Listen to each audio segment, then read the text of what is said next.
gente vai pegar os gases como um todo e a gente vai entender como um gás funciona à medida que ele recebe calor. E tem certas variáveis de estados, como eu botei aqui.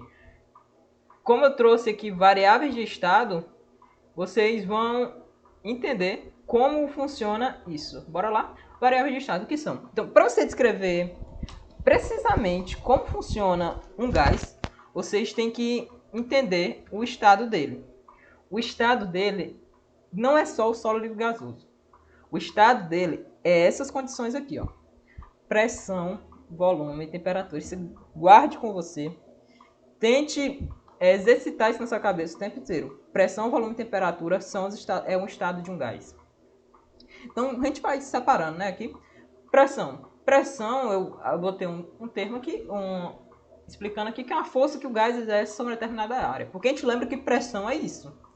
Se eu for dar aula de hidrostática para você, a gente vai estudar como funciona a pressão e uma relação diretamente, uma força que você aplica em uma determinada área.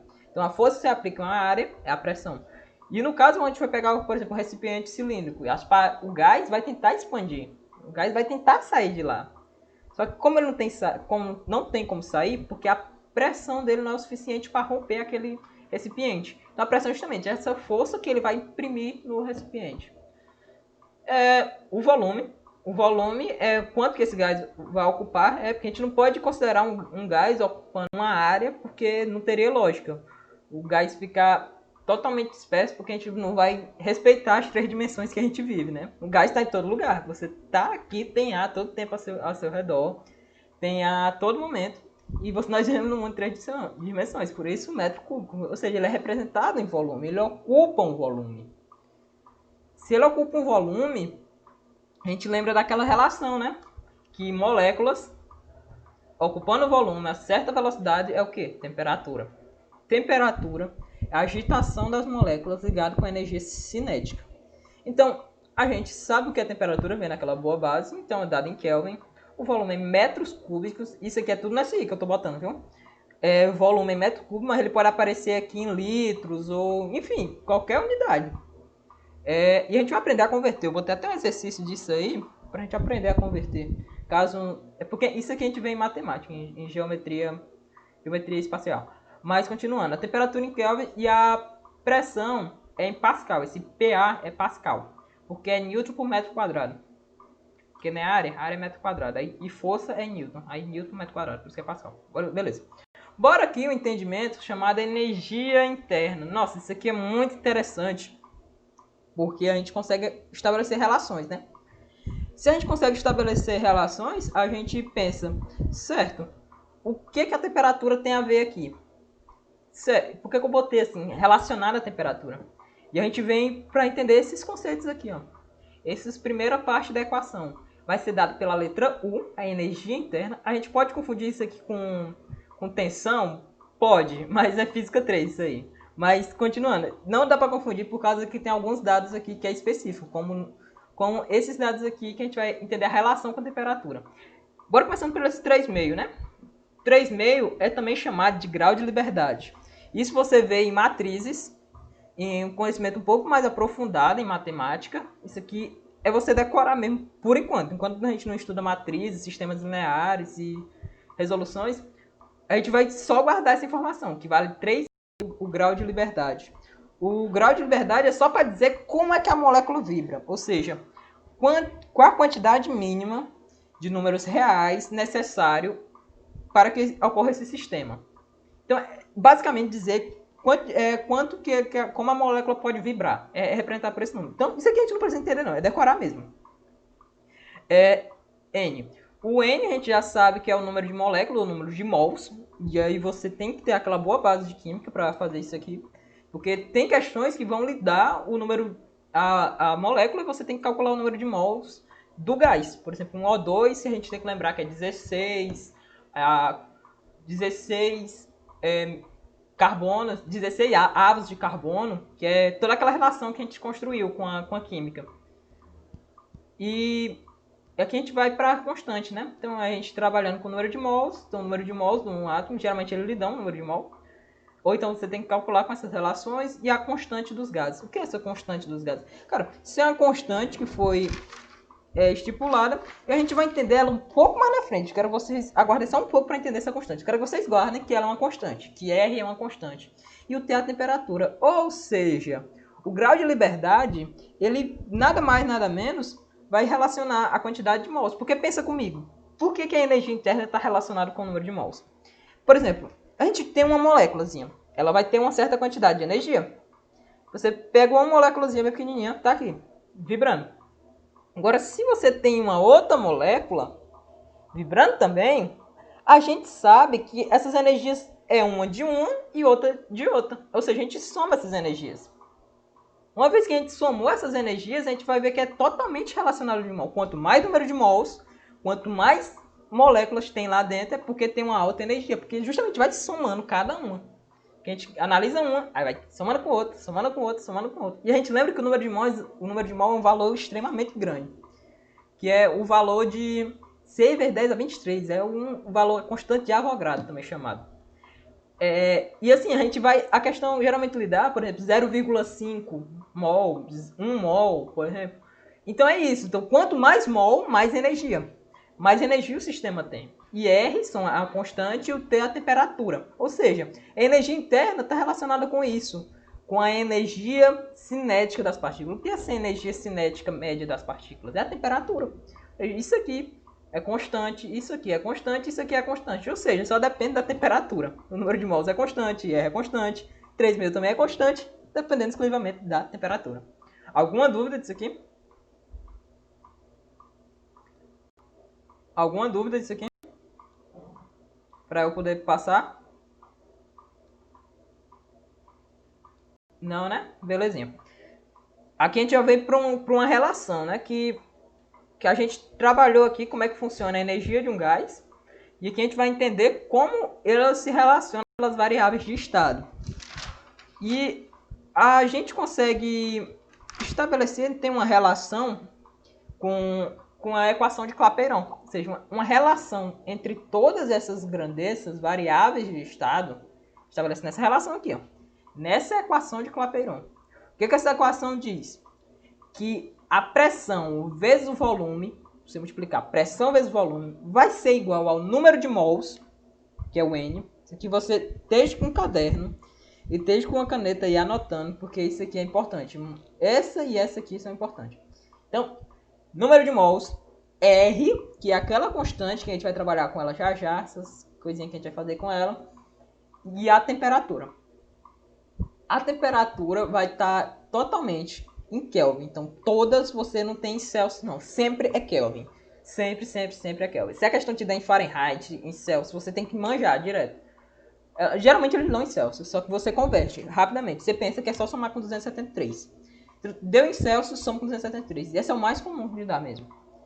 E o R é a constante que a gente já está trabalhando, o número de mols, pressão vezes volume. Se a gente pensar assim, certo, eu sei estabelecer um gás através da uma relação do gás com a sua pressão, volume e a sua temperatura, porque o resto é constante. Então, se eu sei fazer isso, eu posso pensar, certo, se tem um gás, consigo estabelecer ele por aqui. Mas imagine o seguinte, vamos tratar o que seria essa relação um pouco mais a fundo para entender essa constante, né? Então, vocês já estão sabendo como é que faz uma relação entre todas as variáveis de estado. Então, e a gente isola essa constante, a gente percebe o seguinte, eu fiz o quê? Passei o R para esse lado e foi PV, na verdade eu passei o NT para esse lado dividindo. E deu R igual a PV sobre NT. Então, NT foi dividindo com isso aqui.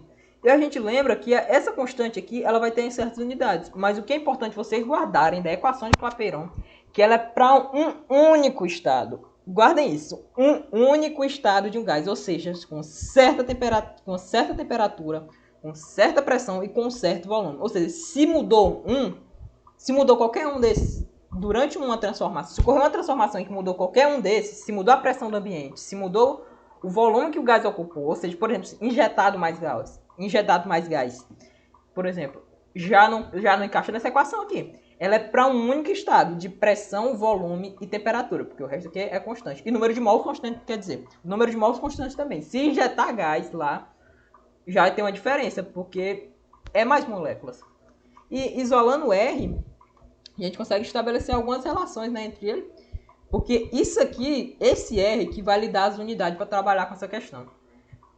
Por exemplo, pressão, aqui é no sistema usual e aqui é no SI, né? Então, pressão é dada em ATM, ou seja, 1 atmosfera de pressão, 2 atmosferas de pressão, 10 atmosferas de pressão, enfim. Geralmente, é assim que é lidado, lidado com a atmosfera no sistema usual. O volume é dado em litros, o N é dado em mol mesmo, e a temperatura geralmente aparece em Celsius, aparece muito em Celsius, vocês têm que manjar da conversão. E continuando. E agora no SI vai ter joules. Por que é joule por metro cúbico? Eu fiz um esboço aqui, né? Lembrando que pressão é joule, é uma força sobre determinada área. Se é uma força sobre determinada área, a gente lembra que é a força Newton sobre uma área. A área é dada em metros quadrados. Vezes o volume. O volume a gente lembrou que é metros cúbicos. O que eu fiz aqui? Simplesmente cortei esse 3 com esse 2. Então ficou Newton por metro. E a gente lembra lá de trabalho, que trabalho é uma força pelo deslocamento em metros, seja Newton por metro, e trabalho é dado em joules. Pronto, matamos como é que apareceu isso aqui, ó. Isso aqui apareceu devido a isso aqui, ó. Newton por metro quadrado vezes metro ao cubo. Essas são as unidades que você vai ter que trabalhar. E esse Newton por metro quadrado é chamado de Pascal. Newton por metro quadrado é chamado de Pascal. Eu vou contar até uma piada para vocês, que a gente tá... Era uma vez, era Newton, Pascal e o Einstein. Aí o Einstein foi contar, aí ele tava brincando de esconde-esconde eles, né? Aí o Einstein foi contar e o Newton e o Pascal foram se esconder. Aí o Einstein começou, 1, 2, 3, 4, porque o tempo é relativo, né? Ele começou a contar rapidão, Aí o Newton, ele não tinha como se esconder, né? Tipo, tava muito rápido, o Pascal conseguiu correr e se esconder. Mas o Newton não. Aí o que o Newton fez?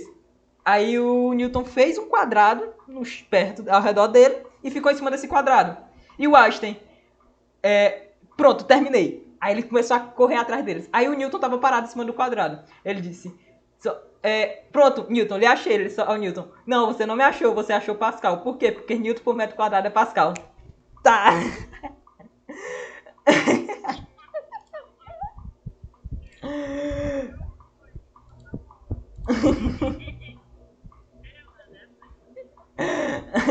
E você entendeu, né, agora o conceito? Pronto, é isso. Newton por metro quadrado, Pascal. Eu virei que eu temia. Bora lá, continuando. A gente aprendeu aqui que a relação para um único estado, se mudou uma dessas variáveis, a gente faz o quê? Não usa essa equação, que é para um único estado de gás. Ou seja, todas essas variáveis são constantes. Então, e o R, que é a importância de quê? Você saber as unidades. Se ele der essas unidades aqui, você já sabe que tem que botar tudo no SI. E for essa, você tem que usar as equações, transformar, né? Então, continuando nisso, quero que você responda essa questão aí, rapidão. Bora lá? Segundo a teoria cinética, um gás é constituído por moléculas que se movimentam desordenadamente no espaço do reservatório, onde o gás está armazenado. As colisões das moléculas entre si, com as paredes do reservatório, são perfeitamente elásticas. Rapaz, isso aqui... Sublinhei isso aqui, ó, perfeitamente elástica. É por isso que... Enfim, bora continuar. Entre as duas colisões sucessivas, as moléculas descrevem um MRU, movimento retilíneo uniforme. A energia cinética de translação das moléculas é diretamente proporcional à temperatura do gás. Com base nessas informações, considere os seguintes afirmativas. As moléculas se deslocam em todas as trajetórias paralelas entre si. Não, a gente sabe que as moléculas nunca vão se mover assim em paralelo, assim, vão ser iguais. Não, ela vai ser batendo em todo canto. A molécula não tem padrão, só vai para todo canto. As moléculas vão ser dispersas, agitadas. Tem muita energia, elas não olham para a direção, elas só vai em todas as direções. Então a primeira está errada. Ao colidir com a parede do reservatório, a energia cinética das moléculas é conservada. Por que ela é conservada? Porque é justamente isso aqui, ó. Perfeitamente elástica. Aí a gente tem que estudar colisões. E colisões, a quantidade de movimento antes é igual à quantidade de movimento depois.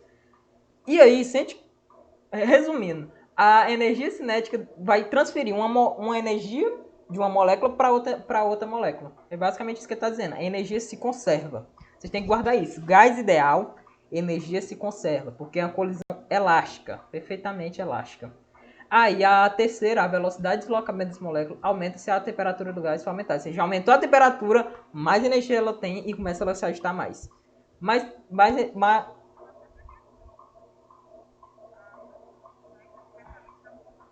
isso.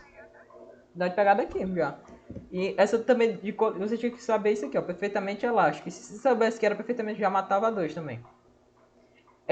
Porque, assim, essas moléculas vai ser um comportamento, isso aqui padronizado para todo gás. Gás ideal, eles são assim, são com esses padrões.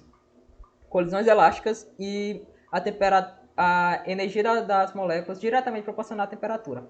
E eu quero que você resolva isso aí agora. Ocupa esse volume quando a temperatura está a esta temperatura. Considere que o R vai estar, a constantezinha que eu lhe falei aqui, ó, ela vai estar nessa unidade aqui, ó, Joule por Kelvin, né?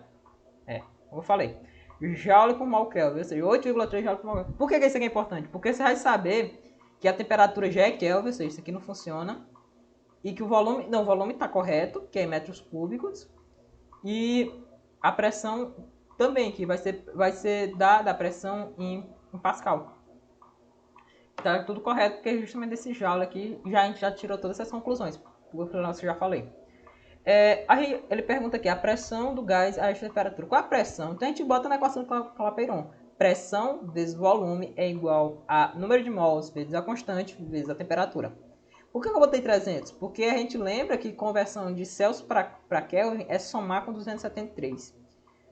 273 mais 227, 300. Então 300 Kelvin. Pressão vezes o volume, que ele deu aqui, ó, 0,1. É igual ao número de mols, 0,5, vezes a constante, 8,3, vezes a temperatura. A gente for calculando isso aí, dá 12.450 a pressão. E aí, continuando aqui, a gente vai trabalhar com a energia interna de um gás, né? Que é justamente aquela fórmula assim que a gente está trabalhando, que é 3,5 de nRT. O número de mols a gente já tem, que é 0,5, R é 8,3. E a temperatura a gente sabe que é 300, porque a gente somou aqui. Multiplicando dá isso. Clean. Isso aí. Vamos olhar. Eita, pera aí. A gente vai trabalhar com a mesma equação. A gente vai ter que... A equação geral dos gases, tipo, é totalmente a de Clapeyron. Só com um porém. A gente lembra que isso aqui é para um estado. Isso aqui, ó, como eu falei aqui, é para um único estado. Ou seja, não muda nem pressão, nem volume, nem número de mol, nem a temperatura. Ou seja, não mudou nada. Belezinha, usa Clapeyron. Só que o que eu fiz aqui, ó? Passei o T dividindo. Se eu passei o T dividindo, ficou PV sobre T igual a NR. Se não for injetado nenhum gás, esse N vai ser constante. E esse R a gente sabe que também é constante. Ou seja, o lado todinho da equação é constante.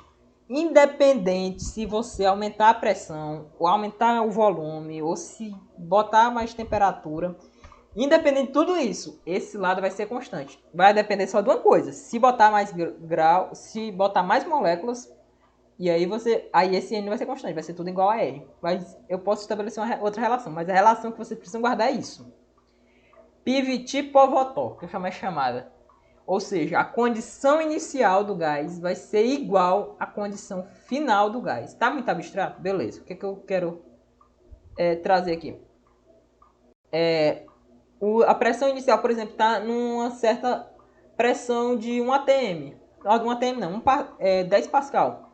Se você subir mais para uma montanha, por exemplo, você vai sentir uma diferença de pressão. Por quê? Porque não vai ter uma coluna de ar tanto em cima de você. Ou seja, a pressão vai diminuir. Se alterou uma variável de estado do gás, ou seja, a pressão no caso, mesmo que você esteja com volume constante, não sofra variação de volume, mas sofreu a variação de pressão, a gente já tem que botar nessa equação. Se sofreu a variação dos três, você atribui essa questão. O que vocês têm que guardar dessa equação é saber anotar dados. Saber anotar dados na física é fundamental. Você aprende a entender, porque física é o quê? Observação da natureza. Se você olha para a natureza, você tem que saber como é que ela vai se expressar? Sabendo como é que ela vai se expressar é dados. Você tem que saber anotar dados da pressão inicial, o volume inicial e a temperatura inicial. Vai ser igual a pressão final que ela está, vezes o volume final que ela sofreu. Se ela sofreu uma expansão, por exemplo, aumentou o tamanho, a gente já entende que o volume vai ser diferente. E uma temperatura final, ou seja, se esquentou ou esfriou.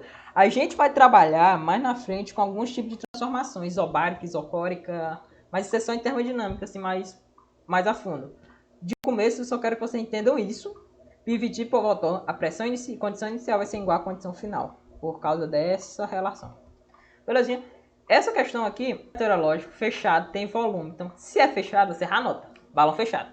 Se é fechado, o volume dele é constante. Não tem injeção de gás, entende? Porque, por exemplo, se ele fosse aberto, vazaria o gás. Né? E se, por exemplo, você tá com um cubozinho assim, você tá numa garrafa fechada. Se você abrir, sai o gás ou entra o gás de fora. Então tem uma variação. Se tá fechado, é porque não tem contato com o meio. Continuando. Tem um volume de gás de 50 metros cúbicos ao nível do mar. Onde a pressão é essa pressão inicial. 1/10⁵ Pascal. E a temperatura é de 27 graus. Aí o balão começa a subir, né? Porque ele vai dizer aqui, ó. Quando o balão atinge a altura de 25 km na atmosfera terrestre, a pressão e a temperatura, ou seja, mudou o quê? Pressão e temperatura. Se mudou a variedade de estado, vive por rotor. Não mudou, é equação de Clapeyron. Mas mudou. Por exemplo, vai ter hora que vai mudar só um. Por exemplo, só mudou a temperatura, só mudou coisa. Tem hora que vai mudar tudo. Entendeu? É complicado, você tem que estar ligado com isso. Mas está dizendo que mudou aqui, ó. Ele subiu e vai ter uma variação de pressão e temperatura, vai ter 5/10⁵, terceira, a Pascal, a pressão final, e menos 63 graus a temperatura. Aí, considerando que o gás contido nesse balão comporta como gás ideal, então se ele comporta um gás ideal, então todos os que a gente já falou vai se apresentar lá. Qual é o volume? Então, o volume de ar que vai ter. Porque assim, se mudou uma variável, está diretamente relacionada à outra. Então, tá aqui o volume, qual vai ser o volume de gás que você vai ter lá dentro. A gente já calculou que vai ser 700, mas por quê? Por causa disso. Pressão inicial, 10⁵, 1/10⁵, ou 10⁵, né? Vezes 50, por que eu botei 50 aqui, né? Por causa que é o volume inicial, né? Aí, 27 mais 273. Por quê? Porque vai ser a temperatura mais 273, porque a gente tem que transformar sempre em Kelvin. Vai ser igual a pressão final, novamente, 5/10⁵. Eu botei 50/10⁵ porque fica mais fácil de cortar. Porque corta com esse 50, corta, enfim, continuando. Vezes o volume final. Então a gente quer saber o quê? O volume final. 273 menos 63, porque foi a temperatura que ele disse aqui, ó. Menos 63. Aí eu corto, né, aqui. 10⁵ com 10⁵, 50 com 50, volume inicial que a gente quer saber. 300, né? 273 mais 27, 300, 273 mais 300, 210. Aí eu passo o que? Eu cortei aqui, cortei os 50 também. Passei multiplicando. É porque é cruz credo, né? Se você quiser também multiplicar direto e sair no braço, fazendo as continhas, boa sorte. Mas, continuando, você tem que... A pessoa tem que olhar assim para a equação e tentar simplificar o máximo da sua vida. Tente cortar zeros assim iguais, por exemplo. E aí 21 vai passar aqui vezes 1, né? E 30 vezes VO. Aí você divide 21/10⁵, passa o 30 dividindo, dá 7.